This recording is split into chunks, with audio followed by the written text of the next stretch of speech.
As we speak, there's a ton of discourse in the NBA regarding one of the game's greatest players, Kevin Durant. There's a lot of people speculating that he looks or is currently frustrated or unhappy in Phoenix. There's a lot of people and former pros saying that he should want gone, that he should want out, he should demand a trade, this, that, and the other. And I'm here to put all of this to rest and say that Kevin Durant should not want to leave Phoenix and that he should want to stay. Without further ado, let's waste no more time and just jump right into the meat of this video. Kevin Durant is soon to be 36 years old. And I don't mean to be the bearer of bad news, but that is very old for NBA standards, and he's not getting any younger. It's easy to look at guys like LeBron James and Kevin Durant and Steph Curry and see them be 38 and 35 and 35 and say to yourself, you know, they got a few more years, they're playing at this great level. The reality is these guys are one more injury away from snap. Everything they have and love being taken away from them as far as the game of basketball goes. I want to point your guys' attention to none other than the late Kobe Bryant in 2013. Kobe was putting together at the age of 34, just 1 year shorter than Kevin Durant, arguably one of his greatest seasons in the NBA. In fact, he had a very solid chance at winning the MVP that year, but we all know what happened. Kobe ended up tearing his ACL towards the very back end of the season. He made his iconic trot to the free throw line and he knocked down both of those free throws.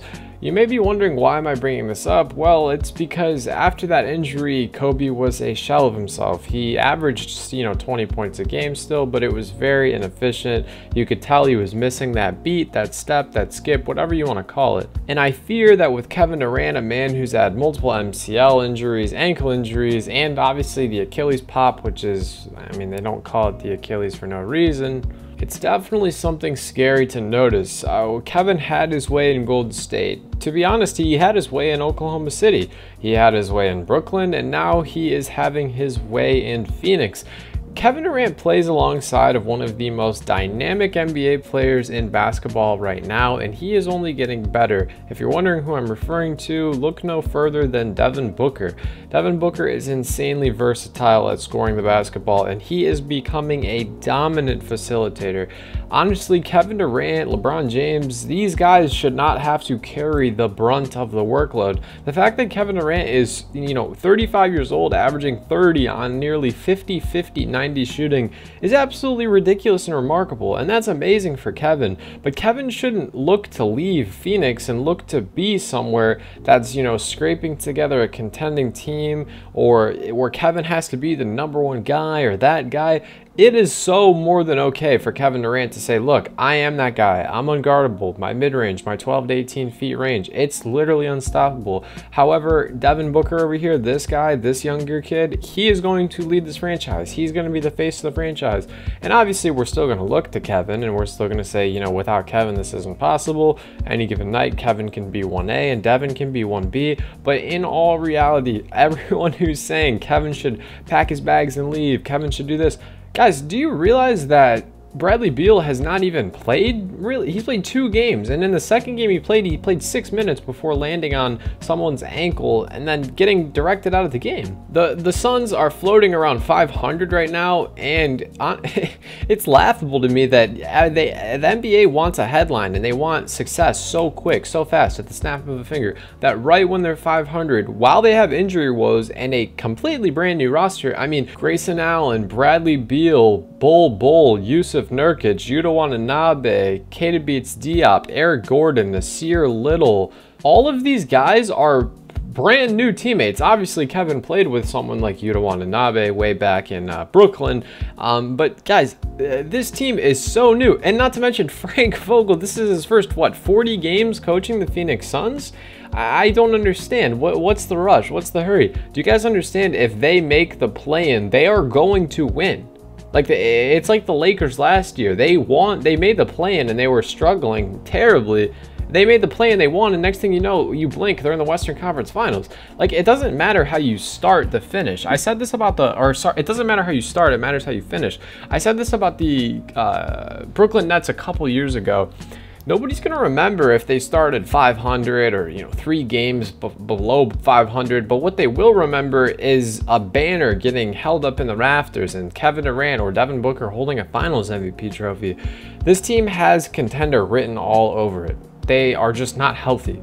And you can't say that Kevin Durant should pack his bags and skip town when they're not healthy and when they have a basically rookie head coach. Yeah, Frank Vogel won championship in Los Angeles, but for this team, he's a rookie. It's his first time coaching a group of guys like this, with a much more dynamic on the offensive side of the ball, much better in isolation. Yusuf Nurkic has never played with anyone not named Damian Lillard.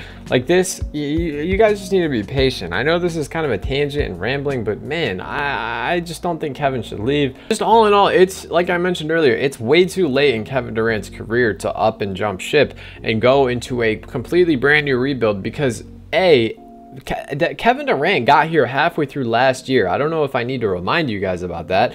And obviously halfway through last year, that roster is still completely different. You had DeAndre Ayton, you had Chris Paul. This team was nothing like what it looks like now. As I mentioned earlier, there's 6 to 7 to 8 new players on this roster that Kevin Durant and Devin Booker have never played with.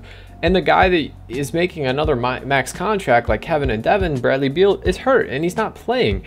It's just very, very interesting how immediately people want a super team to work.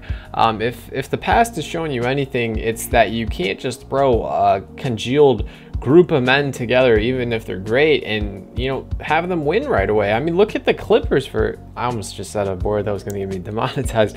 Look at the Clippers, guys. They started what, 0-5, 0-6 after the James Harden trade, and then they knocked off 8 in a row when they got healthy and figured things out. And then Kawhi Leonard, what does he do? He misses 2 games, and then what do the Clippers do? They lose 2 games. Like, guys, this piece of the puzzle, Bradley Beal could very well be the missing piece.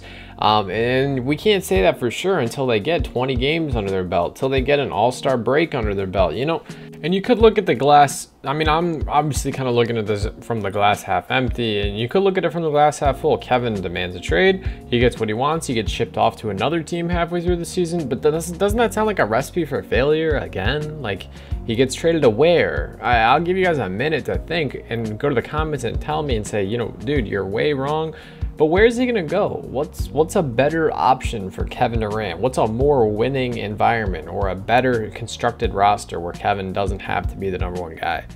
If he gets traded to somewhere midway through the season, it's, just like that, you're learning 12 new guys and 12 new, like, you could be like, oh yeah, he could get traded to the Mavericks and that would be perfect. But it's like, what? How? Tell me how that's going to happen. So my advice for you guys watching the Phoenix Suns, if you're a Phoenix Suns fan, I would just live by what you said last year. Last year we said, you know what, they lost to Denver in the second round. We pulled together a decent little series against the Clippers. We ended up beating them in 5 games. We're going to give this team till next year, and if it doesn't work by next year, we can blow it up. Where did that energy go? I don't know. Call me crazy, call me not. If you agree with me, let me know in the comments below. If you disagree, also let me know in the comments below. Hope you guys had a Merry Christmas. I love all you. I know yesterday's video was not for everyone. We're going to get back to the regularly scheduled, uploaded, longer videos. Not these 4, 5, 6 minutes. It's just been a very hectic week for me. Anyways, I love you guys all. Appreciate your support. Hope you all have a great rest of your day. Stay happy, healthy, and blessed. Peace.